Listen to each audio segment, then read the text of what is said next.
A long time ago, in a place called Norway, Odin put a sword in a tree. Sigmund really wanted the sword, so he pulled it out of the tree, and he became super awesome king. And he was super awesome in battle, and he killed many foes. Then Odin came with his spear, and hit his sword and broke it into many, many pieces. Sigmund was injured in battle. He asked for his wife, and told her that she was preggers and that she had to keep the pieces of the sword so that she could give them to her unborn child. Then she married King Elf, and gave birth to Sigurd, and he was very, very cute. And he grew up to become a man.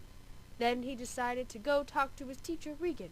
Stop acting like a peasant and find yourself a great horse. Okay. Then Odin comes. You can test your horses by putting them in a raging river and find who is the best.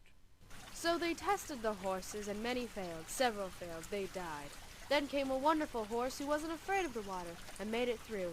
Its name was Granny, and it was related to Odin's own horse, Sleipnir, whatever. Then Regan tells him the story of the otter's gold. Regan's father was Heredmir, and his two brothers were Otter and Fafnir.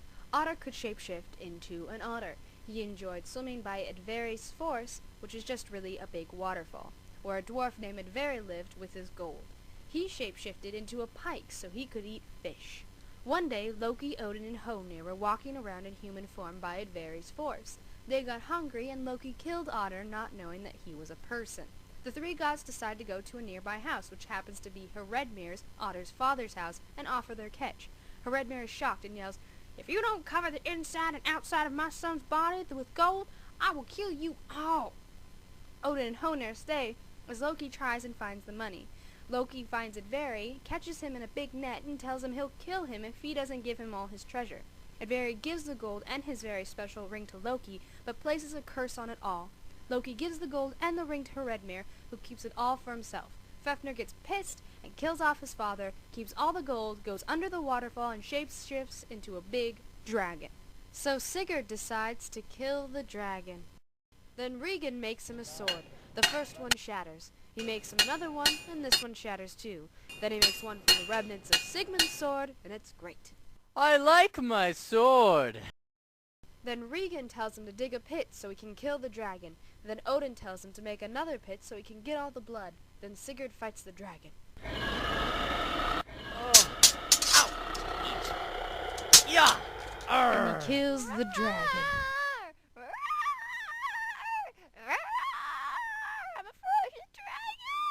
Then Sigurd bathes himself in the blood of the dragon. He becomes invincible except for one spot where a leaf covered his skin. Then he drinks the blood so he can talk to birds. The birds tell him to kill Regan because he is blind to kill Sigurd, so Sigurd chops off Regan's head. Then Sigurd eats the dragon's heart and becomes super wise. Then Sigurd meets Brynhild, who is covered in all this gold stuff, and they fall in love. He gives her the ring, but then she says, "I am prophesizing your doom and your marriage to another, and Then Sigurd goes to the court of Giuki. Giuki's wife, Brynhild, makes an ale of forgetfulness so that Sigurd forgets his love for Brynhild and marries her daughter Gudrun. Marriage is what brings us together today.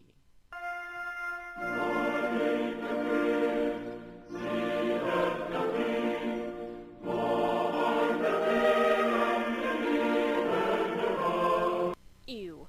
Then Gunnar, Gudrun's brother, wants Brynhild, but Brynhild's bower was on fire and only Sigurd could get to her. So Sigurd transforms himself so he looks like Gunnar. He stays there for a few days, gives her a ring, and Sigurd wins Brynhild for Gunnar. And they get married. Love. True love.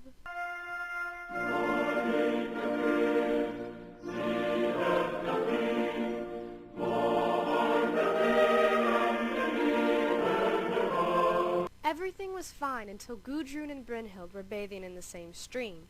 Then they started fighting over who got the freshest water and who had the better husband. Then Gudrun told Brynhild that it was Sigurd who got her out of the flaming bower, not Gunnar, and that she didn't have Adveri's ring at all, but that she did. This really pissed off Brunhild.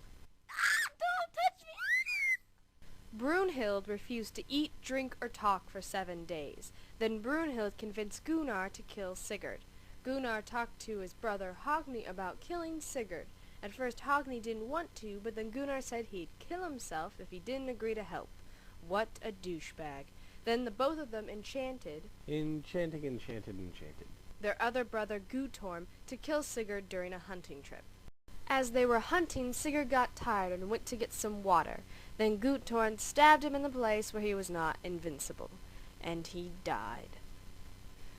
Brynhild was so overcome with grief she killed herself. Oh, happy dagger, thou rust and ruin copyright.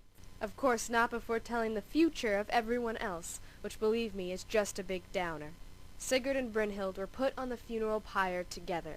She was joined in death by the man she was destined never to have in life. Yeah, I stole that line from the book. I thought it was really deep. Anyways, thus ends the story of Sigurd the Volsung. The end.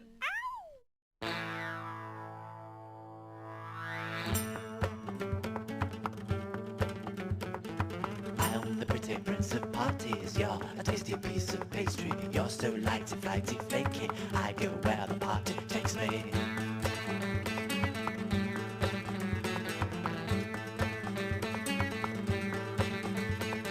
I am a funky monkey junkie. You're a funky bunky donkey. You're a picture of the devil's daughter. I'm a pitcher of holy water.